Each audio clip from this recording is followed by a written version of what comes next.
Limbe Boya, c'est l'un des sites choisis par la CAF pour abriter les matchs comptant pour la poule F de la CAN Total Énergie 2021. Ont évolué ici la Mauritanie, la Tunisie, le Mali et la Gambie. Et après la deuxième journée, la Guinée équatoriale et la Sierra Leone sont venus pour continuer la compétition. Politique s'intéresse particulièrement au cas précis de la Tunisie parce que justement à Limbe, nous avons avec nous sur ce plateau l'ambassadeur de la Tunisie au Cameroun. Merci Excellence d'être avec nous. Merci à vous. Nous imaginons que votre présence à Limbe, elle n'est pas fortuite. Non, elle n'est pas du tout fortuite. Je suis là pour accompagner mon équipe, la sélection nationale. J'ai eu le plaisir de l'accueillir déjà à l'aéroport de Douala lorsqu'elle est venue de Tunis par vol spécial. Et je suis resté avec elle pendant le premier match. Et puis là, je vais continuer tout le parcours jusqu'à, j'espère, la qualification. La Tunisie a connu plusieurs faits majeurs ici. Il y a eu des victoires, des défaites. Mais commençons par le premier jour, le premier match. Cette douche froide face au Mali, comment vous l'avez vécu? C'était le match d'ouverture. Effectivement, c'était vraiment une déception, disons. Mais on est coutumier de ce genre de démarrage un peu poussif et qui va se bonifier en progressant au cours de la compétition. C'est dû au fait que certainement on n'a pas fait beaucoup de matchs de préparation avant le tournoi. C'est dû à quoi, la crise sanitaire? Non, parce que nous avions prévu qu'il y ait un match ici contre une équipe qui joue à la CAN mais qui s'est désistée à la dernière minute. Donc ce match-là qui nous manquait s'est ressenti au cours du premier match contre le Mali. Bon, ça n'a pas été une catastrophe. On a perdu 1-0, on avait eu un penalty, on a bien assuré, mais bon, on avait raté ce penalty-là. Ce n'est qu'une défaite. On tourne la page.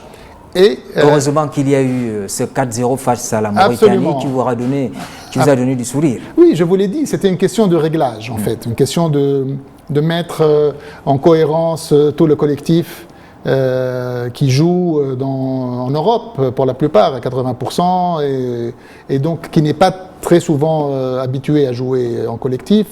En même temps, ça a permis disons au sélectionneur et à l'équipe technique de perfectionner, de faire quelques réglages. Et au cours du deuxième match contre la Mauritanie, on a vu l'étalage qu'on a pu faire et qu'on aurait pu gagner avec un score beaucoup plus large que ça. Mais on s'est contenté de 4-0 et surtout, c'est plus que le score. On a démontré un vrai football total, offensif, au niveau offensif et au niveau défensif. Monsieur l'ambassadeur, on ne peut pas se passer de parler de cette situation qui gêne tout le monde. Des cas de Covid, il y en a à peu près 13 au sein de la sélection nationale de Tunisie. Comment l'équipe médicale explique cette situation alors que toutes les mesures ont été prises pour que cela n'arrive? Oui, c'est vraiment l'invité indésirable. Le Covid a été l'invité indésirable parce que tout le monde craignait, mais on pensait que c'était la fin, on était en fin de parcours de ce virus qui maintenant dure depuis 2 ans pratiquement. Et on a été atteint comme toutes les autres équipes, on n'est pas les seuls.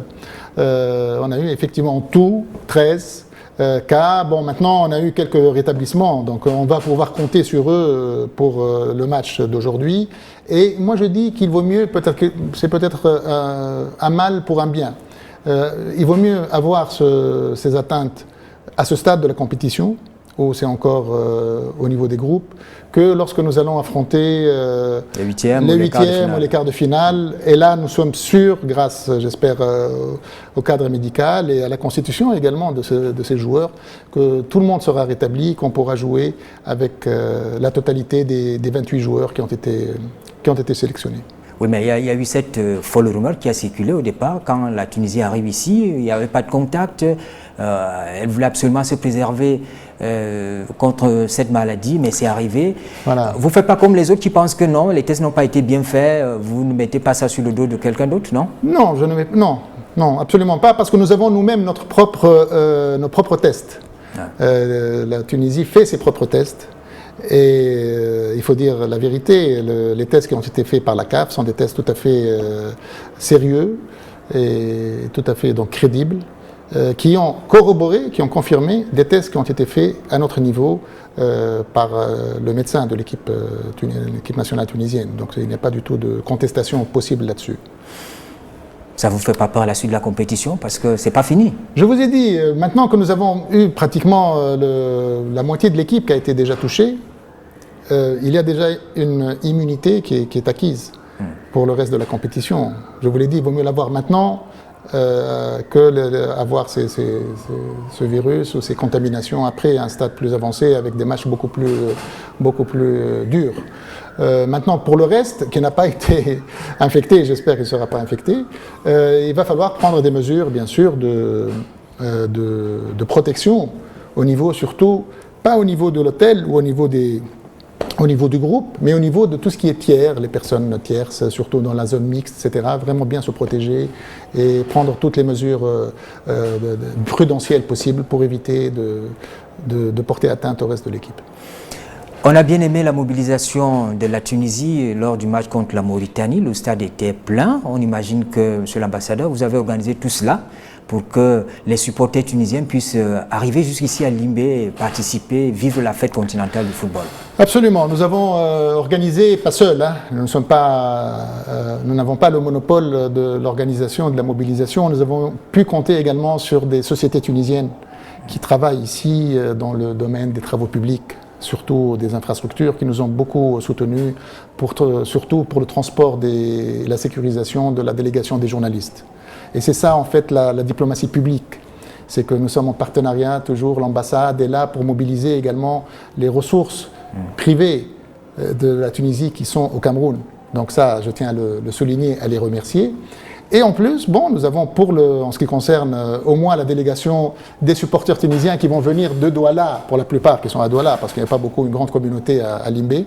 Ceux qui vont venir à Douala, et aujourd'hui surtout, le match va commencer tard, il va se terminer tard. Nous avons assuré la sécurité grâce au concours des autorités régionales de Limbé. Nous allons assurer la sécurité de cette délégation-là pour qu'elle puisse rentrer saine et sauve à Douala après la fin du match. Vous avez suivi, monsieur l'ambassadeur, toutes les péripéties, tout ce qui s'est fait avant le démarrage de cette compétition. Et vous êtes mieux placé aujourd'hui pour apprécier un tout petit peu, parce que vous êtes à Limbé, vous voyez comment les choses se passent. La CAN au Cameroun, on a eu raison de l'organiser. Absolument, ça a été un défi, moi je pense, qui a été relevé avec succès par le Cameroun. Et je dois dire que jusqu'à la dernière semaine, moi j'étais persuadé que ça allait bien se passer parce que j'étais en contact avec surtout du point de vue de la sécurité, avec les autorités camerounaises qui m'ont donné des garanties concrètes sur les mesures prises pour assurer la sécurité. Et vous l'avez vérifié le temps que vous êtes ici à Limbé, que ça se passe bien? Elle est vraiment là, la sécurité? Oui, absolument, elle est là. Puis Limbé, c'est vraiment la région qui suscitait le plus d'appréhension et de crainte. Il n'y avait pas d'appréhension particulière pour ceux qui jouaient à Yaoundé, par exemple. Mais ici, il y avait des appréhensions parce que vous savez qu'il y a eu des menaces qui ont été proférées, etc. Et j'ai eu des garanties concrètes au plus haut niveau sécuritaire ici au Cameroun que tout allait se passer avec des mesures concrètes. Et j'ai pu, après, le mesurer lorsque j'étais là. Et vous n'avez pas idée de toute l'intox qu'il y a eu avant, pendant, en ce qui concerne cet aspect sécuritaire. Et je n'y ai jamais cru.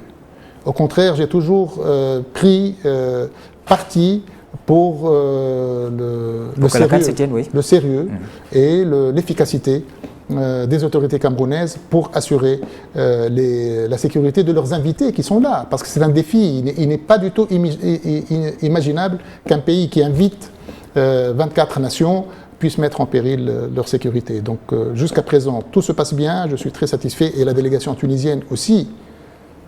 Malgré quelques informations qui ont été tout de suite démenties par les faits, qu'on a voulu montrer qu'il y avait la délégation tunisienne était menacée, etc. Moi, j'étais à Limbé et j'ai pu prouver que la situation était tout à fait calme, était tout à fait sous contrôle et que jusqu'à présent tout se passe bien. Et en ce qui me concerne, je dis que Limbé est une ville merveilleuse du point de vue du tourisme, du point de vue des paysages magnifiques, la forêt, l'océan, la beauté sauvage de la nature. Et en même temps, c'est une ville qui est tout à fait sûre pour... J'y reviendrai certainement après la CAN. avec ma famille. Alors, nous regardons aussi les infrastructures sportives. Quand on regarde les matchs à Limbé, à Yaoundé, à Douala et partout où ça se joue, on est quand même fiers qu'un pays africain puisse avoir ces niveaux, ces types d'infrastructures pour accueillir une compétition de cette nature-là. Absolument, absolument. C'est un motif de fierté. Ce sont des stades, il y a des stades neufs, il y a 2 stades neufs qui ont été inaugurés pour la CAN, qui sont le stade Olembe et le stade Japoma à Yaoundé et à Douala. Ça va rester pour le pays. Ouais. Ça va rester pour le pays.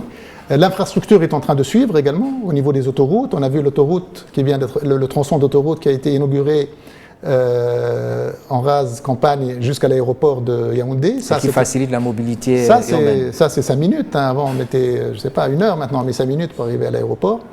En plus, l'autoroute Yaoundé-Douala, une partie déjà achevée, etc. Donc tout ça va rester au pays. C'est une infrastructure qui ne sera pas démantelée.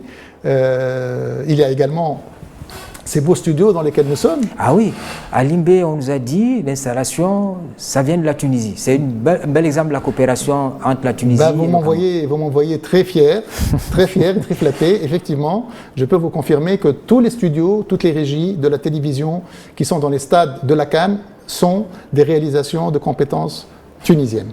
Et donc, je suis très fier de pouvoir être aujourd'hui dans ce studio et surtout de pouvoir compter sur ce studio pour enrichir et renforcer l'infrastructure de la télévision publique camerounaise. Monsieur l'ambassadeur, ça a été un plaisir de vous recevoir sur ce plateau. Merci pour le déplacement. Nous savons que vous avez beaucoup de choses à faire. Il faut suivre la sélection, les joueurs qui vont bientôt descendre sur le terrain. Infiniment merci. Merci à vous et merci pour votre accueil dans ce beau studio. Mesdames, Messieurs, c'était donc Politics qui recevait l'ambassadeur de Tunisie au Cameroun. Il a effectué le déplacement à Limbé pour voir évoluer la sélection tunisienne. Merci de nous avoir suivis. Bonne suite des programmes sur la CRTV.